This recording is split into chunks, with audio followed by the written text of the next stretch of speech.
Well, hello, writers. Welcome to episode number 476 of Ink in Your Veins. Today, I'm so happy to be here with Alex Temblador, and this is a fantastic interview. We talk about inhabiting your character. We talk about how easy reading is damned hard writing. We talk about grounding the reader in a scene and also expecting that you will make mistakes. And probably most importantly, we talk about writing an identity that is not your own. So please stick around for that. I've got a whole bunch of intro stuff today in here. I want to do a coaching question. I haven't had many of these people. I have not had many. I've just got this one. If you want to join patreon.com/Rachael, $5 a month. I am your mini coach. You can ask me anything. So we're going to do one of those. I'm also going to tell you where else you can find me right now. And I'm going to tell you about something cool that I'm doing. And then we're going to get into the interview. So let's do that. I keep forgetting to tell you all that I was recently on two fantastic podcasts. You will find them so fun. One is with my friend Liz on her show NZ Ahead with Liz and Brian. It is the second most recent episode. It's called See Ya USA. And in this, we don't talk much about, we talk a little bit about writing, but we talk really about a big move. She's British. She and her partner moved to New Zealand years before we did. And actually, Lala and I had watched their show on YouTube, a couple times before we moved here, and just found them delightful. And it, it it's such a fun show. You will love Liz's energy. We had a really great, deep, true, honest heart to heart. The link will be in the show notes.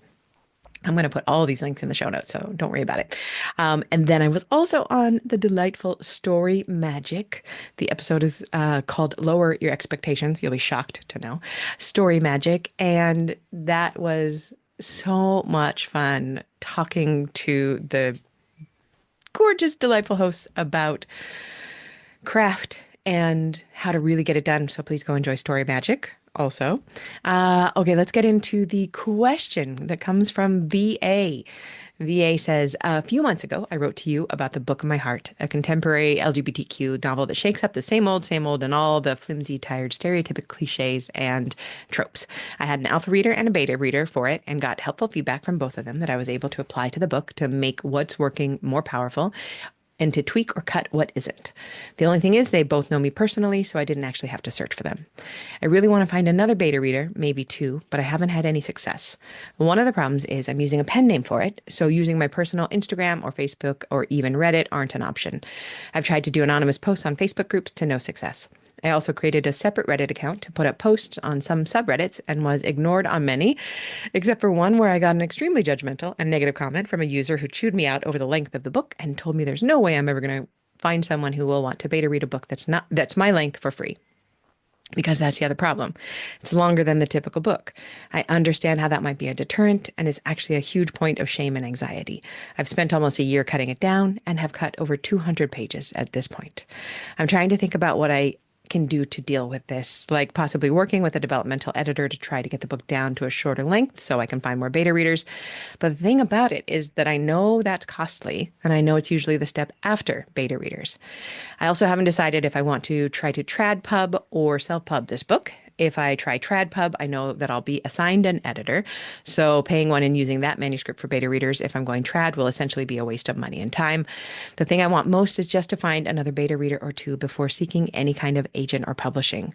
If you can think of anything I can do, please tell me, because I've been going over and over this an absurd amount of time with my writer friends and haven't been able to get any definitive advice.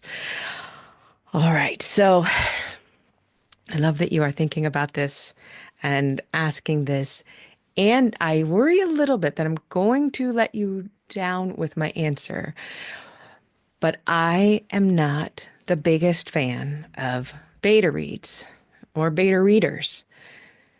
Beta readers can be useful en masse if, say, you had 20 of them, like they were ARC readers or something, 20 of them, and they didn't know you, you didn't know them. And They gave you 100,000 different suggestions for which ways to take this book, but a majority of them all said the same thing about this character, and a majority of them said that thing about that character. Then you could listen to them because they're not talking to each other. They're not just a one-off or a two-off telling you information. And it's very hard to get that kind of beta read gang. And I'm not sure I would do that anyway. But the other problem with beta readers is that you are trusting a part of your soul with a rando, a total rando. So say you got one. Say you got one who is super excited, loves the genre, loves the long book, and loves to beta read. And they are having a bad day or a bad week when you do send it to them, and they just hate the book because they would hate anything right now. They hate all of the TV shows they're watching. You know, when we get in those moods when nothing is suiting us, and suddenly they're handed a manuscript where they could give info and feedback, and they get to tell you all of the things that they hate. However, they're wrong. What if they're just wrong? They were not the perfect reader for you. They would tell you things to change, and then you would change them, and that could be the wrong thing for this book. I don't like to encourage using people who are not professionals in the industry to guide your book unless you are friends, close friends with a writing circle and you've been writing forever and you really are good at supporting each other. Then those people can be useful to talk to about the plot, although they're not good for beta reads because they know you. But to talk out the plot can be very helpful with that group of people. What I do believe could be really valuable to you is using a developmental editor. And yes, they are expensive, but they are professionals in the industry. And you can use them in different ways. You don't have to have them do the whole book if you can't afford it. You can enter into a relationship with a developmental editor and say, I'd love you to read the first 6 chapters and tell me what my biggest go-to problems are, and then I'm going to work on those and take those all the way through the book. Or you can have a developmental editor just go over your synopsis to make sure your story structure is sound and that all of it works. So you can negotiate with developmental editors to do different things. And they are all independent contractors. They all work differently and charge different amounts. As usual, I like to recommend reedsy.com, or you can go to rachaelherron.com/reedsy, REEDSY, to get some kind of discount, but I'm not sure what. I can't remember. But that's my affiliate link because I love them. And that's where the developmental editors are. That's where most of them are. And you will want to talk to multiple developmental editors and give samples and see what they say about your work. You want to work with a developmental editor who values your work and likes it already and wants to help you make it better. You do not want to enter into a business agreement with somebody who doesn't like your work. And there will always be people who are not good for our work, who are not right to work on our work. But when you choose a developmental editor, their job is to help guide you and make this book good, stronger, better, according to what they see the flaws are. They're not going to fix them for you. And most of the time, they don't even offer that many suggestions. They say, this isn't working, and then it's up to you to go fix it, which is really a strength. Then you have to figure it out. And that's where the power and the awesomeness comes from. But I don't trust a random person on the street, a random reader, or a random writer to give me advice on a book that could shake me up and could throw the book into the trash just because you accidentally get somebody who was really kind and awesome and then they had an off day and they tell you something that makes you hate your book. Or they're just not the right reader and they tell you lots of wonderful, kind things, but they don't see, because they're not professionals in the industry, they don't see the things that actually need to be fixed. The way a developmental editor whose sole job is to do this, who's been doing this for years and years, and that's what they see. So I would say that, and beta readers come in different places in people's processes. I usually use them, if I use them at all, I use them at the very, very last minute to kind of be the last step, final proofers. So basically they're advanced reader copy readers. And if they find any of the typos that anybody else missed, then they can point them out to me. But I'm not looking to them for story structure, character arc suggestions, because I just wouldn't trust beta readers with that. And beta readers are absolutely not a must. Absolutely not a must. They're something that some people use, and I've seen so many people broken by them. And that's why I give this advice. I have seen way too many people who say, no, that's okay, I'm going to use some. And then they have to shelve their book forever because their hearts are broken over what some random person who's not even a professional getting paid to developmentally edit in this profession told them. So just be careful. Um, And my advice would be to not use beta readers. That's my advice to you. And you do not have to take it. Plenty of people use them. I just look at them leerily. So be careful if you do. And that yes for my advice, and then that's my definitive advice as you asked for. I hope you're not mad. But BA, thank you for asking this question. That is helpful to all of us. What else do I need to tell everybody? I am out of town starting on Sunday. I'm going on an 8-day hot holiday, as Sasha Black calls them. Lala and I are going to Rarotonga, and we're going to sit on a beach for 8 days and do nothing. We're going to snorkel and read books and maybe take a little bit of a digital sabbatical. Because that sounds nice. And I might write the new book only if it's like the most delicious thing I can think of and I can't stand not writing it. But otherwise, there will be no work and there will be no show next week. There will be Rachel Says Right. Rachel Says Right goes on because the wonderful Ed will be running it twice next week on Monday and Wednesday, I think 2 p.m. Pacific, both of those days. But that is always available. You can come join Rachel Says Right. Go to patreon.com/Rachel. I think it's $2 a month. It's so cheap. And if you join at the $5 a month, I could be your coach and you could do all the Rachel Says Rights with me or with Ed when I am out of town. So I'm very, very much looking forward to my holiday. What else? There was something else. Oh, yes. Big news. All right. I have launched a workshop. It is a planning workshop. I love to plan. I love planning.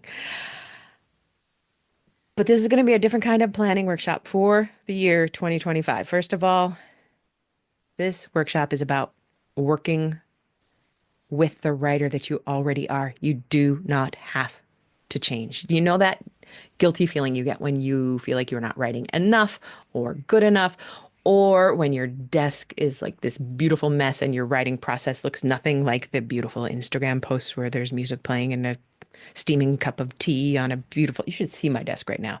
I am glad you can't see it. All of the clutter is in front of me. So this workshop is called Write More, Worry Less, a year of pressure-free productivity. Write more, worry less, a year of pressure-free productivity. The workshop is not in December. It is in January, January 4th. It's a Saturday, and it's specifically designed for real writers who live real lives. No rigid systems, no personality overhauls, just practical strategies to work with who you already are because you're not broken. There's nothing wrong with your writing process. Your writing process is you, and we can find ways to strengthen what already works for you. And it's just one of the things I'm most passionate about helping people do. So for 2 hours, just 2 hours on January 4th, we're going to explore how to plan your most sustainable writing year ever without changing your schedule, your process, or even your caffeine habits, because you are already the writer that you need to be. The early bird pricing until December 10th is $97. And then it will go up to $149. But it's $97. $97? I think it's $99. I can't remember what I said it at. I think it's $99. $99 until December 10th. I love that we're doing this after the holidays are completely over because we don't need to start on January 1st as perfect people. We never, ever need to be perfect people. So starting a little bit into January just feels really delicious to me. You do not have to attend live. You will get the replay if you cannot attend at the time it is, which is on January 4th at 11 a.m. Pacific, 2 p.m. Eastern, and it's 2 hours. If you identify as BIPOC, LGBTQIA plus, any other marginalized community, there is a scholarship opportunity. Just go to the website and scroll all the way down to the bottom. And you just need to go to rachelherron.com/no worries. rachelherron.com/no worries for the Write More, Worry Less workshop. Link will be in the show notes. So go ahead and push that right now and grab your spot. I would love to have you. That is so much talking. Here's a little bit more talking. Alex Temblador is the Mixed Latine award-winning author of Writing an Identity Not Your Own, Secrets of the Casa Rosada, and Half Outlaw. She received her MFA in creative writing from the University of Central Oklahoma and is a contributor to Living Beyond Borders, Growing Up Mexican in America, and Speculative Fiction for Dreamers, a Latinx anthology. Her work has also appeared in PALABRITAS, D Magazine, and Colorado Review. Alex has taught creative writing seminars, workshops, and classes with the Women's Fiction Writers Association, writingworkshops.com, and more, as well as spoken about diversity in the literary world with Macmillan, Texas Library Association, Abydos Learning Conference, and at many other festivals, conferences, and university. You are going to love this interview. Here we go. Well, I could not be more pleased to welcome you to the show. Will you please share your name and pronouns with us? Yes, my name is Alex Temblador. My pronouns are she, her. Thank you very much. I'm so excited to have you on the show. We're going to talk about your awesome new book, Writing an Identity Not Your Own. But I also want to just talk about writing in general and how you get it done. Can we talk about your process, please? How start out that way? When and where and how does writing fit into your everyday life? Yes, so I'm actually a journalist as well. So I'm writing Yeah. every single day. Yeah, it's every day for me, all day long. But How? if I'm I know it's kind of interesting because I'm working on, different articles, and so my mind is doing that. But when I'm working on books, it's nice to kind of jump between them. If you get stuck on one, you can go to the other. But if Mhm. I'm working on a book, I typically am only writing for 20 minutes in the morning. Mhm. If I feel so called to write in the evening, I will do that or any other time. But it's only required 20 minutes that morning. And I'm very forgiving and I have a lot of grace for myself. That's a big practice for me. But funnily enough, like there might be times throughout the year that I'm actually not writing a book. I'm, crafting it in my head, I'm editing, which I is writing a book, but it's not, in my opinion. It's something It's totally different. Yeah. it's a totally different feeling. Yeah. Yeah. Yeah. Yeah. I love that you say this, that the 20 minutes is the minimum. Listeners will have heard me talk about this, but for the last year or so, I've been doing this like 15 to 20-minute extra writing in the morning just for fun. I Ooh, cannot yeah. believe how many words come out of it. It's too many words. It's like I need to stop because It's I don't so need all these many. words. I have so many books now lined up to revise, you know? Yeah. People are so surprised by how quickly I mean, I can get a book done in like 4 months if I have it outlined. Actually, not even that. I'm pantsing a novel right now, which I haven't done in a while. And if I combine all of the time that I've been working on it, like sometimes I'll take little breaks for work or whatever. It'll only be 4 months by the time I'm done with it. And And that's that's just just in from those 20 minutes. 20 minutes.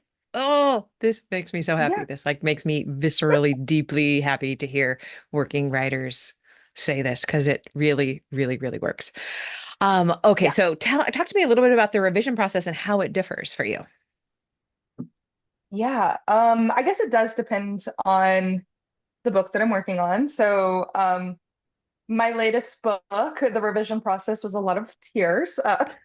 The writing an identity, not your own. It was so intensive. It's a lot of fact checking, a lot of, Yeah. dotting my I's, making sure the way that I'm coming across is correct, getting readers, etc. When I'm working on novels, what I typically like to do is just do a regular um, edit of the draft, like setting, grammar, all of those characterization plot things.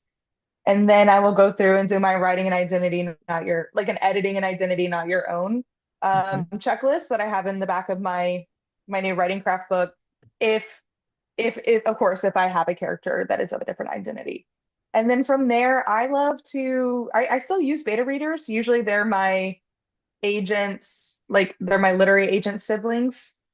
So my agent will connect me to them, or I have some writing Like community literally friends. your agent siblings. Yeah, yeah. That Most of the time. that's awesome. My no, no, sorry, not my agent siblings. Like we Oh, call Although the Her writers under. clients are Right. my siblings. I Yes. have never thought about that in my agents' clients. I'm now going to call them siblings. I love that. Yeah, we call each other lit agent siblings or lit agent sibs. Oh, that's a great place to find beta readers too. Honestly. Yeah. So she will suggest like people within, her client list, which is fantastic. And of course I have my community like in the DFW area that I'll call upon. And then once I go through them, then I go to my agent or I'll do another kind of couple rounds of edits and then go to my agent. Yeah. Oh, and I love printing out the book. Like I have to do some hand edits to hard copies of paper, as well as reading something aloud, which is way more important to me now that I've recorded the audiobook for Writing an Identity Not Your Own. Right? I cannot tell you how angry I am that I use such long sentences in certain parts of this book, Yes. or I made things sound so awkward, or I repeated words I didn't need to repeat. Oh, it But is a struggle. you had seen all of the sentences a million times, and by the because I recently did the audiobook for my most recent memoir, and I I'd seen those sentences 100,000 times, and this was the final pass. This was post copy edit, and I'm still finding those clunky sentences, repeated words. I was it has to be part of my process now, even though I've never wanted it to Yeah, be part of my process, but it has to be. honestly, I wish and I don't love like I wish there was a thing that was not AI that could read something back to me and I could hear it aloud because when I listen to audiobooks now and I'm listening to fiction, ooh, and it's not the narrator, they're fantastic. It's the flow. It doesn't sound the same reading it because reading it on in paper sounds fine in your head, but hearing it in an audiobook version, it gets so awkward or so corny or so good or whatever it is that I'm like, oh no, I have to get somebody to read this aloud to me and record it before we go to like publication. That I would don't know actually how this be is gonna work, that'd be but the best way is to like get a yeah. non-professional to read it to you. We could swap these like with betas or something Yeah. because that would be the worst because a non-professional who is then stumbling over I'm like, why did they stumble over the sentence? Go fix it, you know? Yeah. Like notes, notes, notes. We're making the editing process way more complicated and everybody hates it already. I love it. It's my favorite part. Yeah, me too. It is But definitely my yeah, favorite why part. not? And I never thought about the editing Good. part of your new book, Writing an Identity Not Your Own, because like you're writing about how to write carefully and inclusively without damaging anyone. And you must Mhm. write this book that way. Oh no.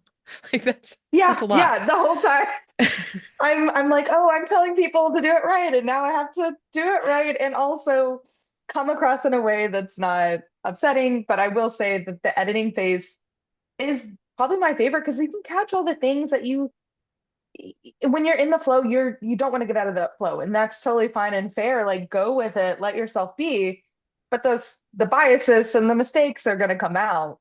I just got to be good enough to catch them. Yes, we have to be good enough to catch them, and we need to employ sensitivity readers and editors and the people who, yes, yes, I love that. What All of is those. the most exciting thing you've ever realized about your writing process? Oh, that's such a good question. Um, Somebody asked me the other day what I love about being a writer and an author. And I said, this is so weird, but it's the closest thing that I've ever felt to divinity, to like Mm. godliness. Like we are literally creating a world. And I don't know if you've had those moments. My favorite moments when I'm writing, when I'm in the process is when it's coming out of me and I don't know where it's coming from. I Mhm. am not consciously thinking about how that story has happened. Like I kind of am, but the words are so easily flowing from my fingers when I'm typing that I'm like, have I written this before? Because how did it come out so smoothly, so well? And sometimes I'll notice it on like a reread, like, during the editing phase, but I love the moment when I can feel it when I'm writing. And I would say that intuitive writing is probably a big part of my Mhm. writing process. what's funny is having written Writing an Identity Not Your Own, it kind of, I don't want to say it just made me like readjust that intuitive process and learn how to put everything that I learned in writing this book and like what I share with people, how to put that into the intuitive writing aspect. It was a little clunky at first when I was getting back into like writing fiction because you start overthinking yourself, but it actually does fit in that intuitive process. Once you're just like, you see it, your eyes are open and you're always looking for that bias and like you know what your biases are, like it does intuitively flow through there eventually. So if anybody like starts feeling a little blocked up, just I will let you know. It's a practice. So talk to me a little bit more about that intuitive process, because I love talking about this and feeling it, but I always want to hear people talk more Mhm. about how do you tap into it, or how do you court that intuitive entrance? Oh yeah. I think there's a lot of ways that I do it. I love to think about my character. I was kind of in a panel the other day, and when I'm trying to like fill my character, I will start doing stuff like I'm doing it now, like with my arms. I'll do like this because I'm trying to figure out like how does she move? Like how does Mm-hmm. she move in the world? So I'll start walking around my house and like get her attitude to things and I find that music is very helpful at times to like get me into the mood of whatever the type of writing that I'm doing. So my second book had a bunch of motorcycle clubs, and it was set in the 70s to like 1990. So I'm listening to classic rock. I'm listening to Mm. motorcycle like types of songs, or I'm listening to songs that are now that just have that real rock vibe that I was aiming for. That helps. I think also like watching TV shows or Mhm. movies or listening to podcasts that deal with that, just kind of being surrounded by it. And then I do read on a, if I get stuck, I will read a book that feels similar in a way, like kind of like the essence that I'm trying to capture. It's not the writing style because I don't think I do as well. I think, you know, my early days, I was definitely mimicking some other type of people, but um, I just want to get like that essence, the like, oh, look what they did. Oh, okay, now I'm gonna go do that. So reading books, and sometimes I'll just read halfway and stop and be like, okay, now I'm good. I'm good. I got my fix there. You got what you needed, and now you are immersed Yeah, and you can keep going. yeah, I love that. yeah. What part of writing do you struggle with the most? Ooh. Sometimes, well, you know what? Lately it has been ideas. I think I'll get very excited about an idea and I'll write like half a book and then it fizzles out. It like just doesn't work. There's nothing like getting me through that, even though I'll have like an outline or whatever. And I'll be so excited about it. And I think I wrote like 3 or 4 books in the last couple of years. I just met like I started to write them and I got pretty far, or I had like this great outline and or my agent was totally on board and then it just didn't happen. I don't know if that's a struggle, but I'm definitely one of those people like I need to feel like when it sparks for some reason. And I have to wait for it and I hate that. You know, in the meantime, people are like, "Oh, you're figuring it out, you're learning." And I know I am, but I'm kind of like, let's go. I'm Uh, ready. Yeah, yeah, let's write something." I truly believe there are no wasted words, and the only way we get to the words that we need to figure out is by going through Mhm. the crappy ones. But it doesn't help that feeling. It doesn't help us feel better No, about that time. Yeah. no. And I think I also, I don't know if this is a struggle, but I hope to be like I always try to balance like like the lyricism. Is that Hmm. right? Lyricism of like the text and the words, and also like storytelling and pacing. And I have a lot of friends that are poets. I think a lot of them have told me I'm poetic and I've been starting to write poetry, which is yay, great. I've always been like the story is most important to me, but I do want to focus more on like the beauty of sentences. And sometimes I don't do that or I just don't think about it, but I would like to. I like to do that in my last passes. I make sure Yes, that when they've earned the right to stay in the book, if I make them pretty too early, I may not be able to see that they need to go. I'll be in love with them, you know? I love that. Yeah, absolutely. Save it. So what are you really good at writing wise? Mm. I'm just gonna say what other people have told Good. me. Perfect. Love it. Yeah. Um, Everybody has told me that when they read, I think I'm proud of two things. One, that I write in such a way that is easy to connect with. So I'm not writing, I I don't want to say highbrow, but even though some of the stuff that I am doing has like some highbrow tendencies or like stuff that people who don't like read maybe wouldn't understand like what I'm doing. I just like that like it meets people where they're at and it doesn't make anyone feel um othered or like Mhm. they're not smart enough or they're not intelligent enough to read what I'm writing. That's a big, very big and super important thing for me. And especially was when I was writing an identity, not your own. Mhm. I did not want it to be like the quote unquote typical craft book that's like essay and like beautiful and like I love them. I admire them. I don't write that way.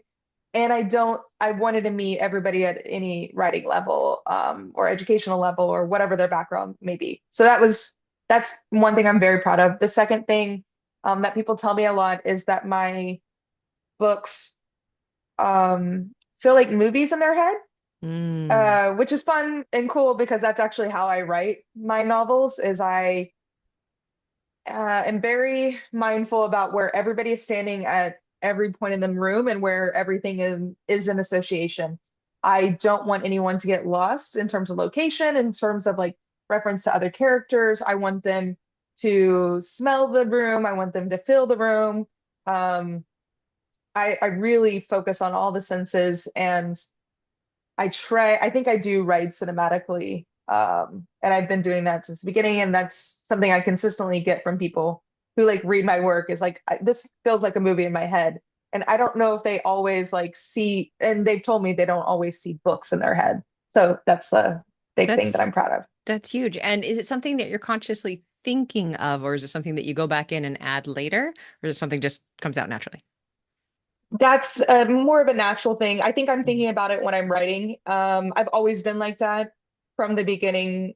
Like I get very frustrated when I'm reading a book or listening to it on audiobook and I don't know where everybody is at in the scene. Like if you kind of explain it, it's great, but then I will get lost and just be like, I don't know where we're at. Like I don't know what's happening. I don't know if they're 5 feet from each other or they're 2 feet. I don't know. Is it hot here? I like to know those things. And I just always have written books as if I'm picturing them being made into a movie. Do you have any tips for anyone who might struggle with doing this? How much do you explain of what is seen and where people are and what they're doing? What is there anything you play with that? Yeah. Always just like I definitely go back to like grounding. That's like a big word for me. So like Mm. I always say you have to ground the reader in the scene. So that means where's this character and where are they moving? And then how are other like how does that affect like so if you're in a room and if I'm a writer and I'm looking around my room, I'm like, okay, they just walked into this bedroom, the bed is in front of them. So they're going to like go to the bed or they're not going to go to the bed. Like, where are they in relation to that bed? Are they walking out of the room? Are they running into the bed? Is it nighttime? Super dark so they can't see the bed. So I'm thinking of all those things. But when I do go back in the editing phase and the revision phase, every scene I'm asking all five senses. Did I get touch? Did I get smell? Did I get all the other ones? Most of the time I'm missing smell. That's the one that I usually miss out on. That's the one I think most people do. And I love it when it's in there because I am not a visual person. I am one of those writers who's always struggling with heads in space. They're not doing anything. They're not in a room. They're just talking. But when I Yeah. do go back to ground my characters, scent is my number one trait in my life besides, sight, which takes all Ah, the neurons in the brain. And if a writer writes the scent, I'm there. Then I could yeah, be there. It's so cool. I love that. And you know what? I would also say sight. We tend to like rely on sight in a different way than which maybe I write it. So I think we might say like she sees the plant. Or wait, here's a better example. She sees her uncle. He's standing there, he's talking back to her, but I, as the reader, am going to get more from how that uncle is moving and what I'm seeing as the protagonist. How is he holding himself? That's just going to tell me a lot more as the reader than him telling you everything, Hmm. and which this goes back to show don't tell, telling you how he feels. I don't want to be told how somebody feels. I want to see how they're moving and uncomfortable or excited or jittery or whatever it may be. And then it's the twofer also, where like if she's looking at the uncle and he's tense, if she, if our main character then has a response that is warm and loving and wants to calm him, that's something. Or Mhm. if she starts backing towards the door because she sees the tension, that's going to tell Yeah. us a whole history that we don't need to be told now. Yeah, Yeah. I don't need to hear that in their mind as Right. much. And another good way to kind of think that I think of like my protagonist. Do you remember this game Sims? Yeah. Yeah. Of course. Yeah, I never played it, but I think of my characters like I have to guide them here. I have to guide them here. I Where, like I have to that. build out where everybody is at in comparison to them. So sometimes I think of them as like that video game. Hmm. I have to build out everything or else it's not there. That is such a good way of thinking about it. And what did they do overnight when I was asleep? Why are they over there in Yeah, that room? I didn't put them there. And why did they go there? Yeah, that's yeah. super, And super, in super useful. relationship to space of everything. Yeah. Yeah. Yeah. Also, again, going way back to what you said about your writing being easy to connect with others, I think there's something in there that I think I used to have. This is going to sound weird, but I used to have a tiny shade of shame when people would say, "Oh, I don't usually read books, but I found your book so easy to read." And I was like, wait a second. But then Yeah, I yeah, read yeah. the Nathaniel Hawthorne quote, which is easy reading is damned hard writing. And I just want to commend Oof. you. The easier it is, I think Thank the you. harder I we love freaking work that. at it. Easy reading is damn hard writing. Ooh, Even that sentence itself I'm is gonna like take that. showing that. I love that. Take it. Yeah. It's Nathaniel Hawthorne apocryphally. I don't think anybody can actually connect to where he said it, but that's what we generally accept. Said it. Yeah. Okay, That's fabulous. awesome. That's a great quote. So now I'm like, yes, it is easy to read. Thank you very much. Yes. I appreciate that. Yes, I did that. Fabulous.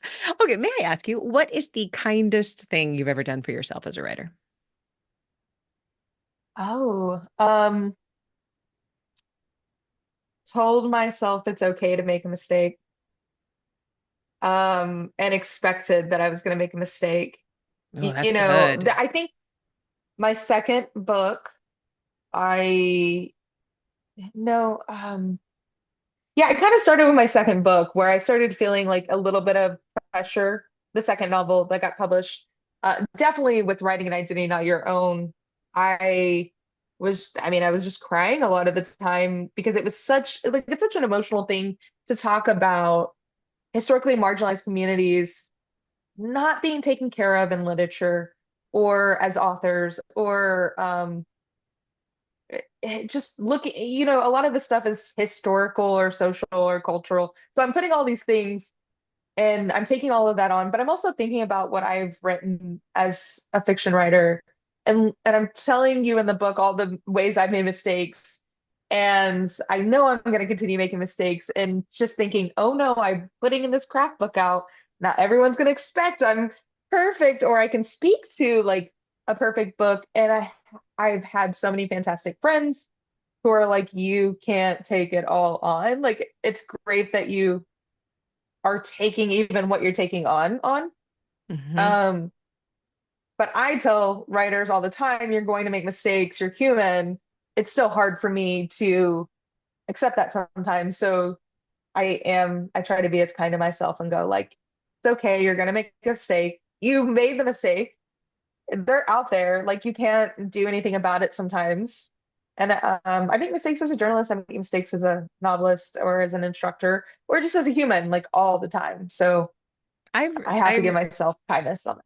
I love that. And I love that you not only tell yourself that, it's okay to make mistakes, but also that you will, so that we can expect it. Because I always like to tell myself it's okay to make mistakes, but boy, I hope I don't. I hope I don't. And then I do. Yeah. So, but honestly, Yeah. going into it with what that expectation of like, oh, I'm going to make a mistake. I know what to do when I make a mistake. I know how to learn and correct things and Hmm. apologize and move forward Yes. and all of those things. And Yeah. the bad thing is maybe if you don't expect to make the mistake and you don't catch any mistakes, I'm a little concerned that I'm having a big bias block. Like I'm Yes. just haven't done the education to see the mistake. Yeah. I don't want Yes. that. As a person who has worked with sensitivity readers, I remember the very first sensitivity reader I ever hired. I like turned over my book and I'm like, I think I did pretty well. I think I did. And then when she sent it back showing my bias, I was like, well, fuck. I guess I'm human Yeah. and here I'm learning. But and Yeah. now and now I send it out with the expectation of like, okay, let's uncover some more biases. So the next time I won't have those Yeah. ones. We're always Oh, yeah. it's so good. That's the big one. I think the Yeah. other kindness I do to myself is like those big breaks between projects. I just am like, we're not writing for a while. That's okay. Oh, it's so hard to do, Yes. but It's I it's try to be kind it's to myself that way. letting the field go fallow for a reason, as the Hmm. analogy goes. Can you please tell us Yep. about a specific moment in your life during which you knew you had ink in your veins? Oof. That's good. Good question. I was in I was getting my degree in history in undergrad. That's what I got my degree in. And I took a short story writing class my second year. So I was only there for 3 years, finished in 3 years. And to be fair, I had been working on books before then. I'd started kind of writing books when I was in middle grade. And then in high school, I was working on a novel and I finished it like my first year in college. And I always loved writing. Even as a kid, I wrote like a letter to some author that said I wanted to be a writer, but I forgot that by the time I got to college. And so I took that class and I just listened to people talking about writing. Like, and this was the first class. The first class, all we did was talk about writing. And I left the class and my whole world just felt, it didn't even feel completely changed. It just felt like I came into who I was going to be. Hmm. Like it was just like, it's been there, that ink in your veins has been there, and now you are seeing the black running through your veins. And I left it and was like, all right, I'm gonna be a writer. Like, like I love history, but forget it. That whole plan's out the door. And I literally looked up MFA writing programs that night. I was making plans on how to tell my family I was gonna be a writer. Like it was done deal. Didn't know how that was gonna look, but done deal. And yeah, that was probably my biggest moment of That's feeling ink in my great veins. because that knowledge doesn't go away once you've seen, like you said, once you've seen the ink, doesn't it doesn't stop being in your veins. It's just there and now you know it and now you can move forward with what you're Yeah, going to do. What a yeah. great I was like, answer. okay, cool. It's happened. Let's go forth now. And look at you now. That Oh, that's switch, it was so it good. was interesting of just like people just a lot of time assume they can't do something or like Hmm. that's wild. Why would I do it? And I was like, yeah, I can't not do this. This is just it now. Yep. That is beautiful. Thank you so much for sharing I that with love us. And it. I'm really glad that you took that class. Me too. Okay. Can you tell us the best book that you read recently and why you loved it? Yeah. I read The Ministry of Time. I Mm. can't recall. It's a really big book right now. A friend suggested it to me, and I finished it up on a plane ride back from Spain. I luckily got like this whole middle row, like the entire middle row, and I was Whoa. laid out, yeah, 5 seats laid out in the dark, like reading with my phone.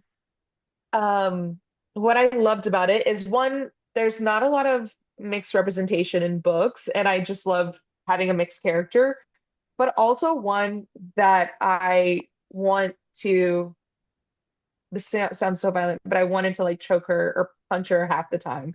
She made me so angry. And I love a character that makes me so angry because there's probably something going on with him that feels way too real for me. But I'm just like, get it together, act right, go forth, do the right thing. And she just continually did the wrong thing and then was trying to make it. I just loved all of that. I love that it had a, a little love story, like a little romance in it. And then I'm really big into it had a time travel element. And I've been very interested in what do you call it? Astrophysics Hmm. lately, Yeah, and me like too. time Me and too. space Hmm. and like alternate planes of existence, all that stuff. I'm super into that. So any book that comes my way, I'm like, yes, yes, I want that more. Give That me more is of that. that's awesome. Yes, I have been doing some deep dives in some into some nonfiction about astrophysics and Same. the space-time continuum. I just understood the space-time continuum. I just understood the fourth, we got the 4D. I finally understood the fourth dimension. I was trying to explain to my wife in a shopping line, and she's a big speculative fiction person. She's like, yeah, that's it's Oh, like the three that's planes the plus thing. time. Yeah. I'm like, no, I didn't get it until now. Yeah, so yeah, I'm with you. Yeah. Thank you. I haven't I read that book. love I that. keep hearing about it, so it's going to the top of my list. It's great. Awesome. Awesome. Now, will you please take a moment and tell us about your new book? Yeah. So writing an identity not your own is a writing craft guide. And basically it's split between before you write, as you write, and the editing phase of writing. And what it really does is discuss like the conversation around how do you write a character with a different identity. I'm of the mindset that we all written characters of different identities, and half the time we don't think about how we do it. And when it comes to writing characters of historically marginalized identities, we need to think about it. We need to change up our practices and we need to discuss how we're doing it, how it impacts publishing, how it impacts other writers, how it impacts our writing if we get it wrong, how it can impact if we get it right. And so it talks about all of these elements. It's also, I think, a great, just like a resource to have. I have a very long chapter 11 full of just stereotypes and tropes of all the various identities you could almost think of that might Hmm. appear in your writing, and you can literally just go, "Ooh, I have that. Okay, I need to work on that. Oh, maybe, Hmm. yeah." Just open it up as you write each book. I am so grateful for you writing this book. I'm always recommending the writing with color page and the what's the other one? The writing the other page, but I didn't know Writing of the a other. Yep. yeah. And that's got a great list of resources too, but I didn't know of a book that I could tell my students about and that I'm going to get myself to just have. And when I honestly to recommend to listeners too, when I buy these kind of books that I know that I'm going to be Mhm. referencing again and again, I tend not to get the paper copy. I buy the Kindle copy or whatever it is that you use on your computer because then I can open it up on my desktop while I'm working and be That's referring back and forth fantastic. as well. So Yeah. what was your favorite bit about writing that book? Ooh, my favorite bit. It was really kind of fun to find a lot of like there's studies that back up kind of what I say in here.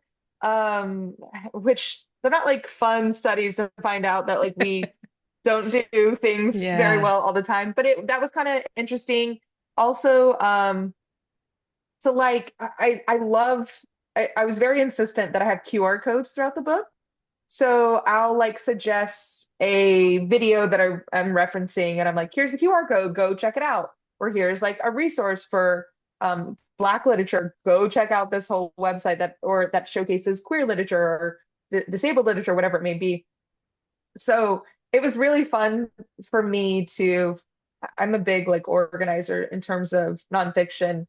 And I wanted it to be such an easy guide and at times you might find there's a few things that are a little repetitive, but that's because I was imagining, oh, I know somebody's not going to read that chapter. So I have to put I'm it gonna over have it over here here because too. they're going to Yeah. think this is not relevant to them. So I have to put it there. I have to mention it in these two spaces because a lot of the times I know that people just might read it through once and just use the editing section Mhm. from there on out. And I understand that. And so I was trying to be mindful and just give everybody an easy chance, easy way to use it, I guess. Fabulous. And I also love the QR codes. I mean, that's you're thinking about accessibility in that way too.